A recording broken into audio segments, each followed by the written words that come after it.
भूत्वा चिराय चतुरन्तमहिषपत्नी दोष्यन्तीं प्रतिरथं तनयं निवेश्य भर्त्रः तदकृतः कुटुम्बभरेण सार्धं शान्ते करिष्यसि पदं पुनः आश्रमे अस्मिन्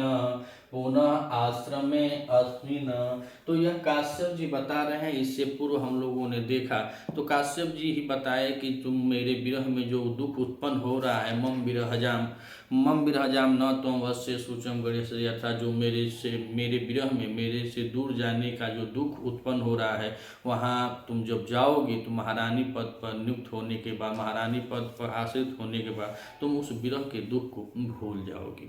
यह श्लोक जो चतुर्थ अंक के चतुष्टय 4 श्लोक होते हैं, उसमें इस श्लोक की भी गणना की जाती है। काश्यप जी फिर कहते हैं कि यदि स्वामी ते तदस्तु, बता रहे हैं कि मैं जैसा कह रहा हूँ वैसा ही हो। तब शकुंतला कहती है सखियों पत्ते, अर्थात दोनों सखियों से, कि हलाम द्वे अपि माम सम्मेव परिजोजेथाम, अर्थात हे सखियों आओ तुम दोनों में से एक साथ गले लग जाओ।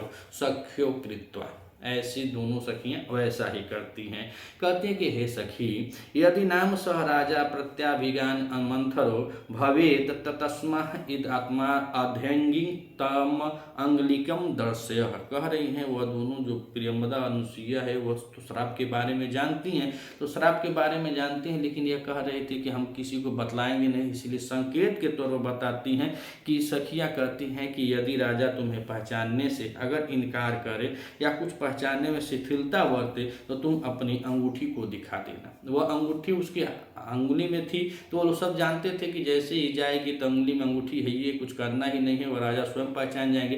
फिर भी प्रेम के कारण उसको अब बता रहे हैं कि अगर थोड़ा सा भी शिथिल हो, थोड़ा सा भी अगर आनाकानी करे कि मैं नहीं जानता हूँ, तो तुम तुरंत उन अंगूठी को दिखा देना। शकुंतला कहती अनेन संदेहेन वाम कंपिता अस्मिन, तुम्हारे इस संदेश से मैं घबरा गई हूँ। तब फिर दोनों सखियाँ कहते कि माँ भैंसी, अर्थात डरो मत, अति स्नेह पाप संकी। टीजीटी के पेपर में सबसे ज़्यादा यह जो सूक्ति है अति स्नेह पाप संकी, कई बार आयोग में भी यह पूछा गया है और कई बार गलती भी हुआ है। कोई कहता है कि प्रियंवदा बोलती हैं, कोई कहता है कि अनुसुईया का कथन है, लेकिन जो यह पुस्तक है अभिज्ञान शाकुंतलम डॉक्टर कपिल देव द्विवेदी की, इसमें लिखा गया है कि सख्यो अर्थात दोनों सखियां एक साथ ही बोल देती हैं कि माँ भैंसी। जैसे शकुंतला कहते हैं कि अंगूठी के बारे में जब बताती हैं दोनों सखियां तो कहती हैं कि तुम लोगों के संदेश से मुझे घबराहट हो रहा है, तो दोनों सखियां कहती हैं सख्यो माँ भैंसी डरो मत अति स्नेह पाप संकी, अर्थात दोनों सखियां एक साथ कहते हैं डरो मत।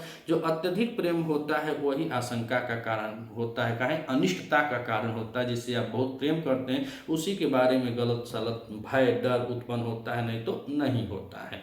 फिर सारंगो कहता है कि युगांतरम आरूढ़ सविता त्वत्ताम अंतर्भवती, अर्थात कह रहे हैं कि दूसरे पहर का सूर्य चढ़ गया है और दोपहर हो रहा है, आप शीघ्रता करें। अर्थात शकुंतला को कह रहे हैं कि आप शीघ्रता करें, अब चलने की तैयारी करें। शकुंतला आश्रम भिमुखी, अर्थात वह आश्रम के तरफ मुख को करके खड़ा हो जाती हैं और कहती हैं कि तात हे तात कादानुभयोस्पनम प्रेष्यति, अर्थात फिर से मैं कब इस तपोवन को देखूंगी। इतना कहते हैं कि कब मैं इस तपोवन को फिर से देखूंगी। तब काश्यप कहते हैं, श्लोक नंबर 20 में कालिदास जी की रचना है, चतुर्थ अंक का यह 20वां श्लोक है।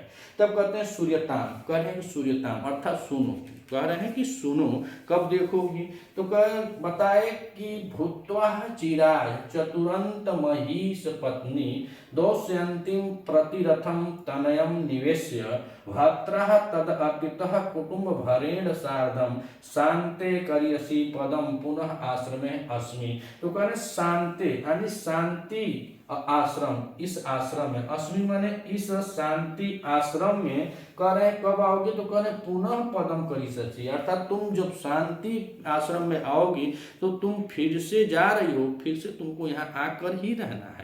कह रहे हैं कि आप पुनः फिर से पदम करिष्ये, फिर से तुम आओगी, अस्मिन शांति आश्रम, इस शांति आश्रम में फिर दोबारा आओगी। आज तो जा रही हो दुल्हन बन के। पहले हिंदू रिवाज था, हिंदू जो हमारा धर्म है, सनातन धर्म है, तो पहले इसमें यह होता था जब बहन बेटियां ससुराल में जाती थी तो ससुराल से वो मायके नहीं आती थी, नैहर नहीं आती थी। उस ससुराल से या तो उसकी अर्थी निकलती थी या तो एकदम खत्म में अर्थी नहीं, ससुराल से अर्थी निकलती थी, उसके बाद वह ससुराल से नैहर नहीं आती थी। अब तो ये होता है 4 बार आना जाना हो गया है, लेकिन पहले नहीं होता था। हमारा सनातन धर्म था, जो बहन बेटियां चली जाती थी अपने ससुराल में, उस ससुराल से उनकी अर्थी निकलती थी और डोली से जाती थी और अर्थी से निकलती थी। ऐसा उस समय का समय था। तो वही कह रहे हैं कि इस आश्रम में, अस्मिन आश्रम में, और आश्रम कैसा है? शांति, शांति आश्रम में पुनः पदम करिष्ये, तुम फिर से आओगी। और कब आओगी? तो तीसरी लाइन बताए कि तद अर्पित कुटुंब भरेण, तद अर्पित, तद अर्पित मनो जिसके ऊपर डाल दिया गया हो अपने कुटुंब, अपने सभी परिवार का भार, उसको कहते हैं कुटुंब। तद अर्पित, जिसके ऊपर डाल दिया गया होगा, कुटुंब भरेण, अर्थात अपने कुटुंब का जो पूरा भार है जिसके ऊपर डाल दिया गया हो, तो यहाँ पे हो जाएगा तस्मिन अर्पित कुटुंबस्य भरेण तेन बहुब्रीहि समास, इसमें हो जाएगा। कौन सा हो जाएगा? बहुब्रीहि समास हो जाएगा।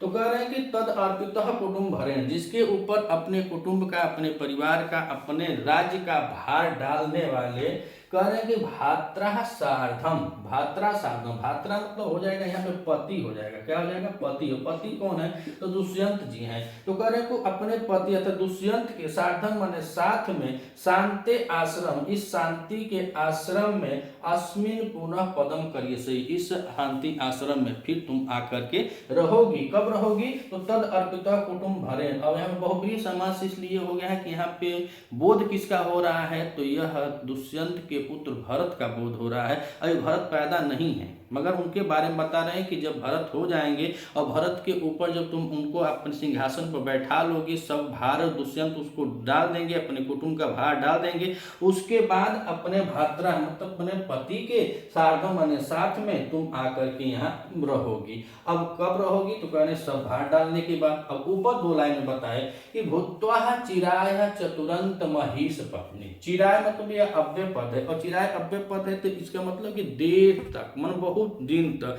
चिराय मतलब चीरकाल, बहुत ज्यादा काल तक, और अव्यय पद में इसी अर्थ में चीरम, चिरेण, चिरात, चिरस्य ऐसे इसका रूप भी चलता है, तो ये अव्यय है। चिरात मतलब बता रहे हैं कि चीरकाल तक, बहुत चीरकाल, देर समय तक। चतुरंत, यहाँ पे करें चतुरंत। चतुरंत का मतलब पुस्तक में 2 अर्थ दिया गया है, जिसका अंत हो तो चारों समुद्र, पृथ्वी इतना विस्तार तक फैली हो, उसका अंत का है तो चारों समुद्र होना चाहिए। चारों समुद्र जिसकी सीमा हो, या तो चारों दिगंत जिसकी सीमा हो, ऐसे मही माने पृथ्वी, ऐसे पृथ्वी की सपत्नी भूत्वा, सपत्नी भूत्वा, ऐसे पृथ्वी की सपत्नी होकर के, अर्थात ऐसी साम्राज्य, ऐसा साम्राज्य तुम्हारा हो, तुम्हारे पुत्र का, जो चक्रवर्ती पुत्र होने का मैं आशीर्वाद दे रहा हूं। तो वह बता रहे हैं भरत के ही बारे में कि चक्रवर्ती राजा है, और जिसके राज्य की सीमा, जिसके भूमि की सीमा इतना हो, जिसका अंत जो हो तो चतुरंत हो, या तो उस पृथ्वी का सीमांकन समुद्र तक लगा, वो चारों समुद्र हो, उसके बीच में उसका ही राज्य हो, और या तो कह रहे हैं कि चारों जो दिगंत हैं वैसे दिगंत हो, ऐसे मही माने पत्नी की, मही माने पृथ्वी की सपत्नी भूत्वा, ऐसे पृथ्वी की सपत्नी होकर के, ऐसा ऐसे